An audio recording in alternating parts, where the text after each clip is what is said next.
அண்ணன் திருமாவளவன் அவர்கள் ஆபரேஷன் சிந்தூர் டைம்ல வாயை திறக்கல. அதாவது இந்தியாவுக்கு ஆதரவாக வாயை திறந்து பாகிஸ்தானை கண்டிப்பதற்கு எந்த போராட்டமும் முன்னெடுக்கவில்லை. சோ இந்திய திருநாடு மீது இல்லாத அக்கறை அண்ணனுக்கு ஈரான் மீது இருக்கிறது. இன்னைக்கு ஈரான் மீது யாரு வார் தொடுக்கிறான்னா இன்னைக்கு அமெரிக்காவும் இஸ்ரேலும் போர் தொடுக்கிறார்கள். உண்மையிலே அண்ணன் திருமாவளவனுக்கு அவ்வளவு அக்கறை இருந்தா நான் கூட அண்ணனுக்கு ஃபிளைட் டிக்கெட் போட்டு கொடுக்கறேன். அவர் அமெரிக்கா போய் இஸ்ரேல் போயோ ஆர்ப்பாட்டம் செய்யணும்.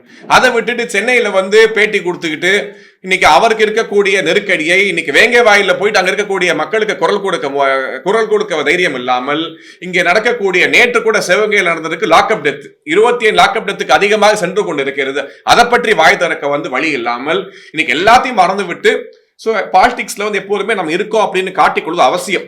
அவருடைய இருப்பை காட்டிக்கொள்வதற்காக இன்னைக்கு ஈரானை பத்தி பேசக்கூடிய நிலைமைக்கு தள்ளப்பட்டிருக்கிறார்கள்.